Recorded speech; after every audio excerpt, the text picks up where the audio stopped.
আজকে আপনাদের জন্য হেমন্দ্র কুমার রায়ের গল্প ওলাইতলার বাগান বাড়ি।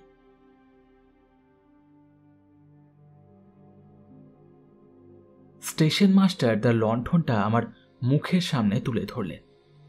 তারপর থেমে থেমে বললেন, ওলাইতলার বাগান বাড়ি? আপনি ওলাইতলার বাগান বাড়িতে যাচ্ছেন? কিন্তু কেন? আগে মামুদপুরের জমিদার কৃতান্ত চৌধুরী বিজ্ঞাপন দিয়েছেন, তার একজন ম্যানেজার দরকার। 300 টাকা মাইনে, তাই তো? হ্যাঁ, ঠিকই বলেছেন। তারাও এই কথা বলেছিল। তারাও? কারা? গেল 8 সপ্তাহে 8 জন লোক এই স্টেশনে নেমে ওলাইতলার বাগান বাড়িতে গেছে, কিন্তু তারা কেউ এ পথে আর ফেরেনি।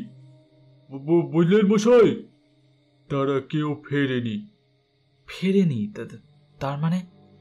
ও মানে টানে আমি জানি না। প্রত্যেকে এসেছে আপনার মতো ঠিক এই শনিবারে, আর ঠিক সন্ধ্যে 6টার গাড়িতেই। আশ্চর্য ব্যাপার, 8 সপ্তাহে 8 জন। জমিদার কৃতান্ত চৌধুরীর কত ম্যানেজার দরকার? আমার মনটা কেমন ছ্যাঁত করে উঠল। জিজ্ঞেস করলাম, আচ্ছা, আপনি জমিদার বাবুকে চেনেন? না না, তার সঙ্গে আমার পরিচয় নেই, তবে তার নাম আমি শুনেছি। অল্পদিন হলো এখানে এসে ওই পুরো বাড়িখানা কিনে তিনি বাস করছেন। তার সম্বন্ধে নানান কানা ঘুষও শুনেছি। আজ পর্যন্ত গায়ের কেউ তাকে দেখেনি। দিনের বেলায় বাগান বাড়িখানা পুরো বাড়ির মতো পড়ে থাকে, কেবল রাত্রেই তার ঘরে ঘরে আলো জ্বলে। লোকজন কেউ দেখা যায় না।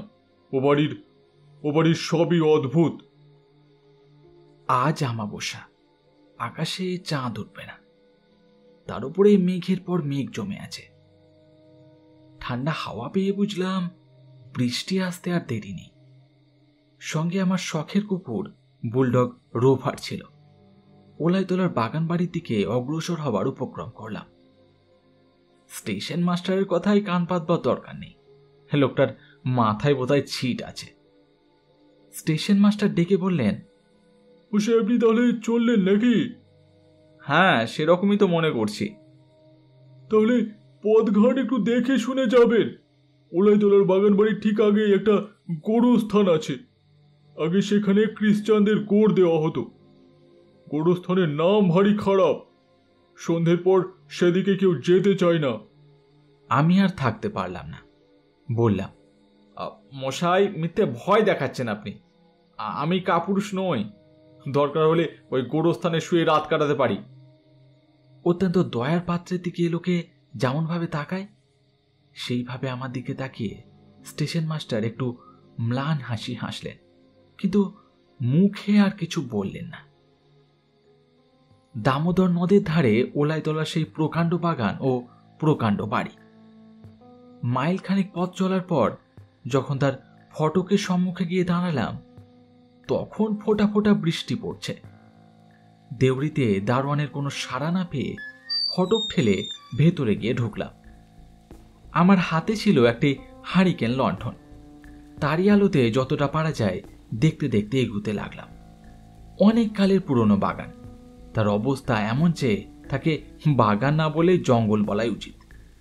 পুকুরের পাশ দিয়ে যেতে যেতে দেখলাম পানায় তার জল নজরে পড়ে না, ঘাটগুলো ভেঙে গিয়েছে। বাড়িখানার অবস্থাও খুব খারাপ, ভাঙা জানালা, ভাঙা থাম, চুনবালি সব খসে পড়েছে। যে জমিদার 300 টাকা মাইনে দিয়ে ম্যানেজার রাখবেন, এইখানে তার বাস, মনে খটকা লাগলো। অসংখ্য ঝিঝি পোকার আর্তনাদ ছাড়া কোথাও জনপ্রাণীর সাড়া নেই, অথচ বাড়ির ঘরে ঘরে আলো জ্বলছে। একটু ইতস্তত করে চেঁচিয়ে ডাকলাম, বাড়িতে কেউ আছেন? সামনের ঘর থেকে একটা মোটা গলায় সাড়া এলো, ভেতরে আসুন। ঘরের ভেতরে ঢুকলাম।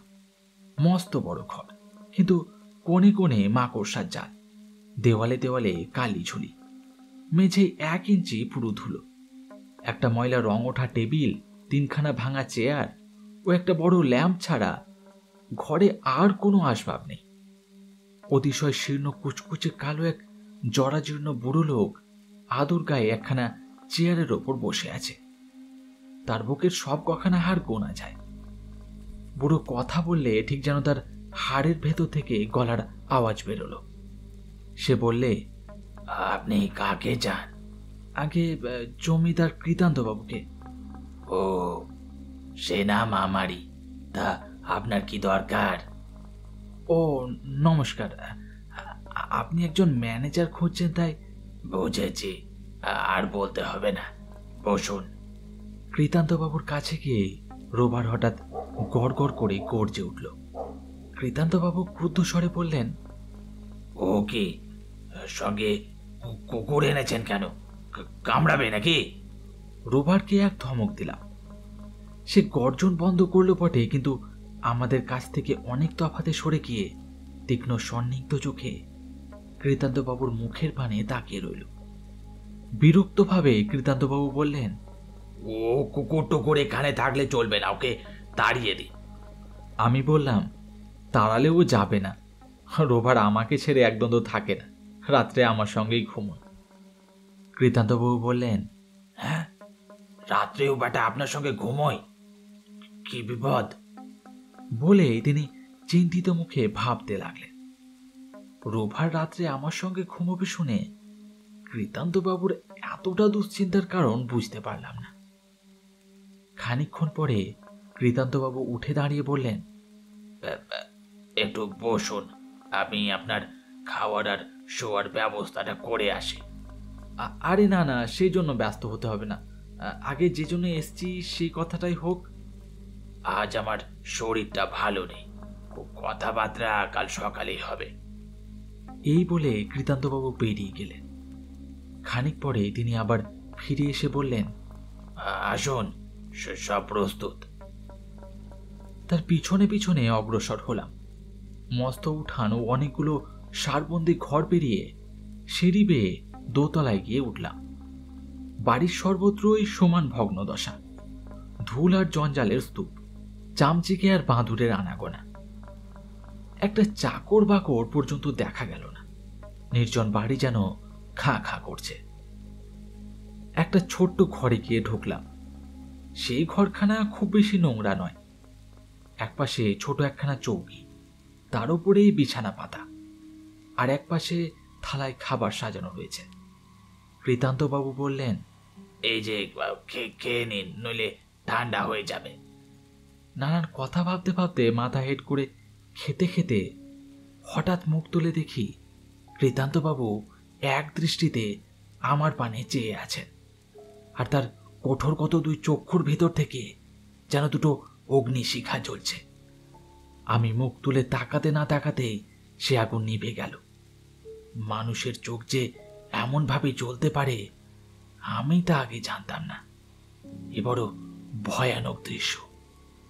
কৃতান্তবাবু বললেন, আজ তাহলে আসি, খেয়ে দিয়ে আপনি শুয়ে পড়ুন, বুঝলেন? বলে যেতে যেতে আবার দাঁড়িয়ে পড়ে বললেন, আর দেখুন, রাত্রে এই ঘরের জানালা যেন খুলবেন না, একে তো বৃষ্টি হচ্ছে, তার উপরে। বলতে বলতে হঠাৎ থেমে গেলেন। আহা, থামলেন কেন? কি বলছিলেন বলুন না। ও ধারের জানালা খুললে গোরস্থান দেখা যায়। আচ্ছা, তা দেখা গেলেই বা? সেখানে হয়তো এমন কিছু দেখতে বা এমন সব গোলমাল শুনতে পাবেন রাত্রে মানুষ যা দেখতে বা শুনতে চায় না। আমি তাচ্ছিলের হাসি হাসলাম। কৃতান্তবাবু বললেন, আর একটা কথা, আপনার এই বিশ্রী কুকুরকে বেঁধে রাখবেন।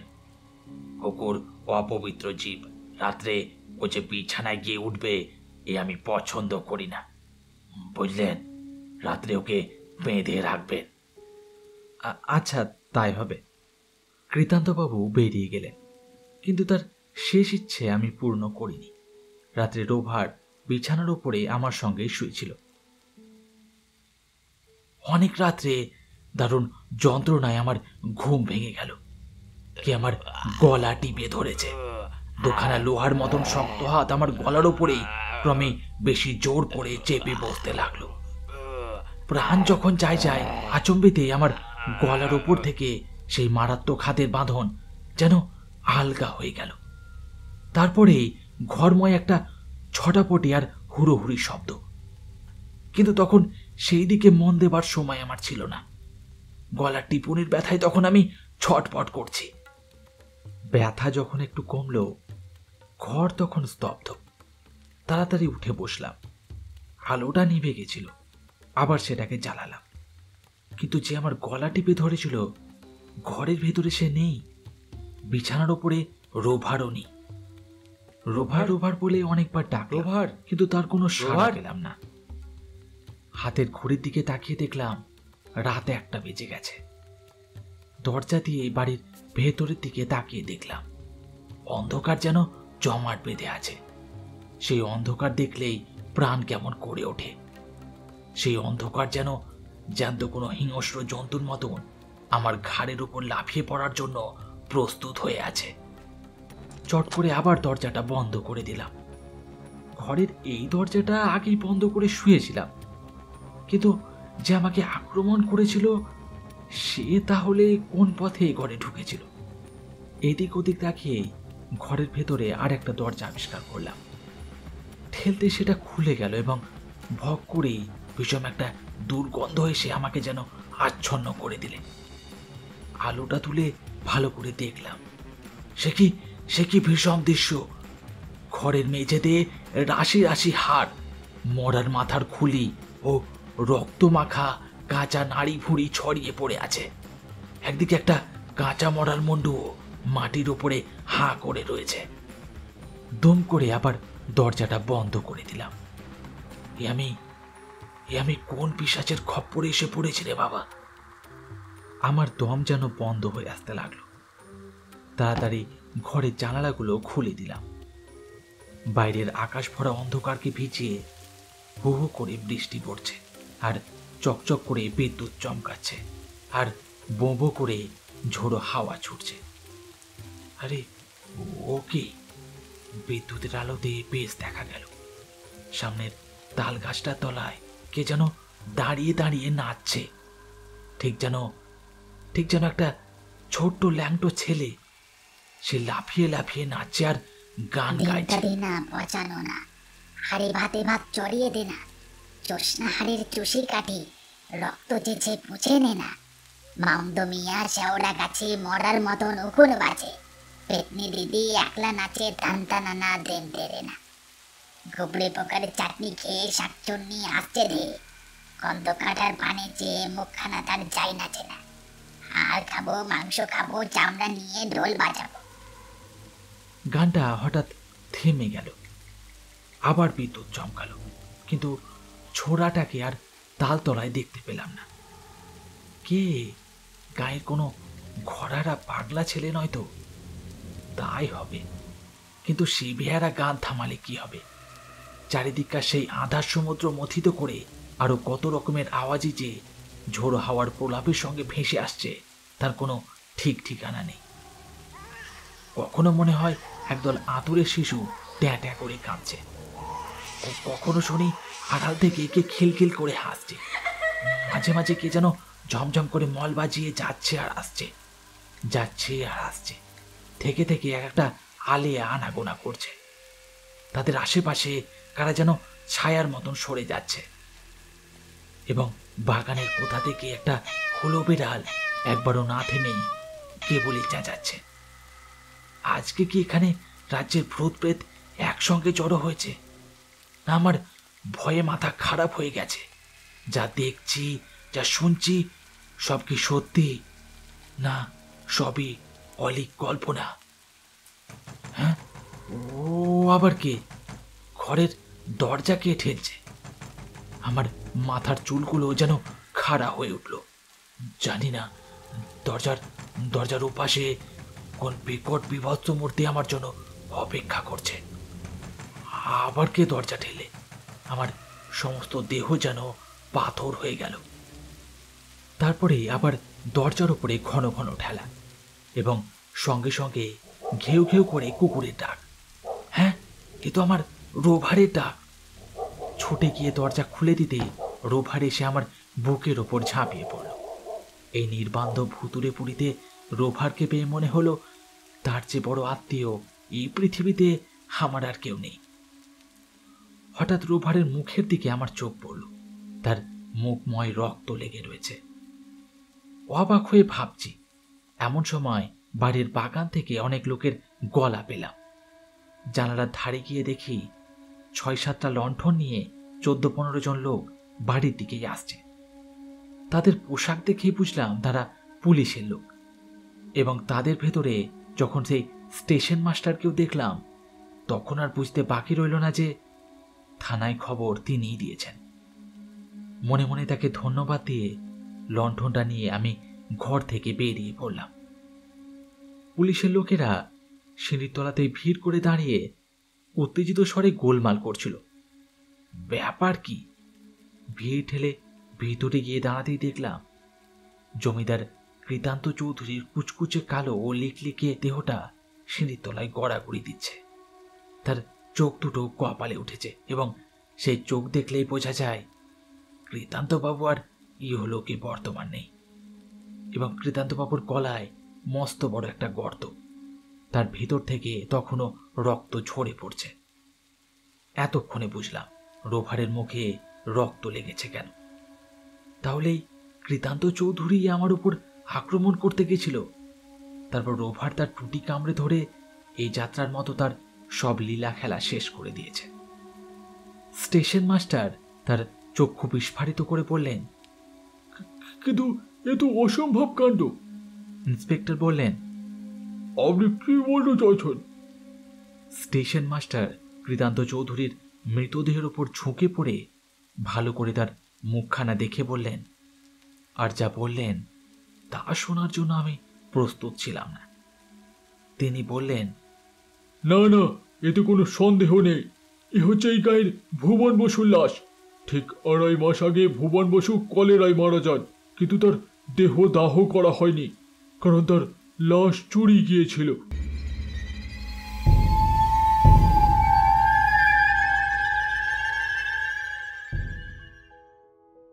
শুনছিলেন হেমন্দ্র কুমার রায়ের গল্প ওলাইতলার বাগান বাড়ি।